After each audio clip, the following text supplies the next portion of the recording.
हाय, मी स्वाती. मी एक cancer patient आहे. याच्या पहिलेचा जो माझा तुम्ही भाग 1 जर बघितला नसाल तर ते बघा, म्हणजे तुमच्या लक्षात येईल मी कुठे आलेली आहे. तर आम्ही आहे ना डब्बा बनवून आणलेला घरून, म्हणजे ही डब्बा पार्टीच समजा. घरून छान 2-3 भाज्या बनवून आणणं, मसाला भात, भाकर, पोळी हे सगळं बनवून आणणं. त्याच्यानंतर आहे ना आम्ही हॉस्पिटलच्या मधात गेलो, कारण की एकदा जर मी हॉस्पिटलमध्ये म्हणजे माझे ॲडमिशन झाले की मग ते मला बाहेर नाही निघू देत. म्हणून आहे ना मी बाहेरच जेवण वगैरे केलं. हॉस्पिटलमध्ये जेवायला मिळतं, सगळंच मिळतं, पण हॉस्पिटलमधलं जेवण मला तेवढं आवडत नाही. म्हणून मग मी घरूनच डब्बा वगैरे बनवून आणत असते. हां, कधी कधी करते मी हॉस्पिटलमध्ये पण जेवण, जेव्हा मग माझं नाही होत घरून घेऊन जाणं, तेव्हा मग मी करत असते. तर त्याच्यासाठी ना आज आहे ना सॅटर्डे असल्यामुळे जास्त काही हॉस्पिटलमध्ये गर्दी वगैरे नव्हती, कारण की खूप कमी पेशंट येतात सॅटर्डेला. डॉक्टर पण खूप कमी असतात, पण माझे जे डॉक्टर आहेत ते होते, त्याच्यामुळे काही मला काही एवढं म्हणजे हे नव्हतं. म्हणून मग मी आली होती, कारण की माझी तारीख पण तीच दिली होती, आजचीच होती मला.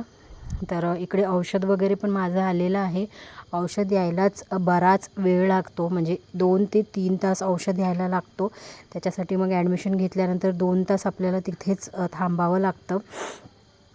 त्याच्यानंतर मग औषध वगैरे आलं होतं, पण माझी वेन्स सापडतच नव्हती सिस्टरला. 3 सिस्टर बदलल्या आणि त्याच्यानंतर मग तिसऱ्या सिस्टरला माझी वेन सापडली.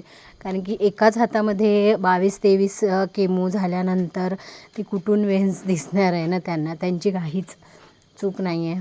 आणि त्याच्यानंतर मग माझं थोडंसं शुगर पण वाढलेलं होतं, कारण की मी जस्ट जेवण केलं होतं आणि त्याच्यानंतर मग 1-2 तासांनीच परत म्हणजे समजा मला केमो लावायसाठी जेव्हा ते शुगर वगैरे टेस्ट करतात ना, तेव्हा माझं थोडंसं असं शुगर वाढलेलं होतं समजा. तर मग म्हणून त्यांनी अजून थोडंसं लेट वगैरे केलं होतं, म्हणजे अर्धा-1 तास अजून लेट केलं, कारण की शुगर वाढलेलं असल्यामुळे. तर मग इथे आता मला केमो देणार आहे. आज मला केमोचा खूप जास्त भयंकर त्रास झालेला आहे, कारण की आज म्हणजे मला वेगळंच म्हणजे मला साईड इफेक्ट झालं होतं. मग मला केमो वगैरे आता चालू करतील. त्याच्यानंतर मग मला थोडंसं केमोचा आज थोडा जास्तच त्रास झाला होता. आणि मी म्हटलं तुम्हाला मागच्या व्हिडिओमध्ये, केमोला जाताना फ्रेश असते पण येताना अजिबातच फ्रेश नसते, कारण की खूपच असा त्रास होतो समजा केमोचा. कारण म्हणजे कसं ना ते खूपच अशक्तपणा आणि ते सगळं, मग ते नाही सांगू शकत यार.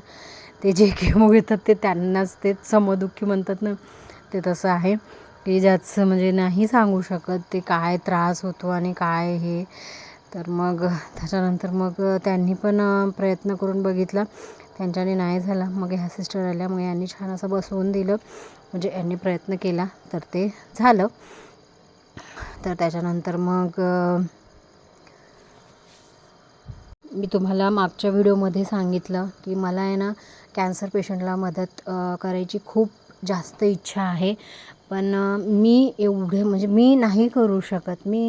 कारण की माझं ट्रीटमेंट आणि माझं सगळ्या गोष्टी, आणि मी स्वतः एवढी म्हणजे नाही आहे समजा. मी एक हाऊसवाईफ आहे आणि मी नाही करू शकत आहे. तर त्याच्यामुळे ना मला तुमच्या सगळ्यांच्या सपोर्टची आणि खूप जास्त गरज आहे. माझी अशी खूप जास्त इच्छा आहे की मी माझ्यासारख्या कॅन्सर पेशंटला बरं होताना बघण्याची. म्हणजे मला माहिती नाही, माझं तर लास्ट स्टेजचं कॅन्सर आहे, पण ह्या लाईफमध्ये येऊन आपण काहीतरी चांगलं केलं आहे, आपण काहीतरी चांगलं करत आहोत, ही एक खूप मोठी हे असते. तर मग मला पण इथून मग हेच पाहिजे मला, की मला पण म्हणजे मला माझ्यासारख्या कॅन्सर पेशंटला मदत करायचं आहे, आणि हे तुमच्या सपोर्टशिवाय आणि तुमच्याशिवाय नाही होऊ शकत. तर प्लीज माझी व्हिडिओ लाईक करा, शेअर करा आणि सबस्क्राईब पण करा माझी व्हिडिओ. आपल्या या चॅनलला जास्तीत जास्त म्हणजे समोर नेण्यासाठी मला मदत करा. म्हणजे आपण याच्यातून बऱ्याचशा लोकांना मदत देऊ. जे होईल ते देऊ. फुल नाही तर फुलाची पाकळी देऊ, थोडंफार देऊ, काही ना काहीतरी करू. समजा इकडे मग माझं मेडिकल वगैरे झालं, केमो झाल्यानंतर आम्ही एका रेस्टॉरंटमध्ये थांबलो. तिथं थोडंसं जेवण वगैरे केलं. इकडे पण मी भाकरच खाल्लं होतं. तर आजसाठी इतकंच. व्हिडिओ पाहिल्याबद्दल खरंच मनापासून धन्यवाद.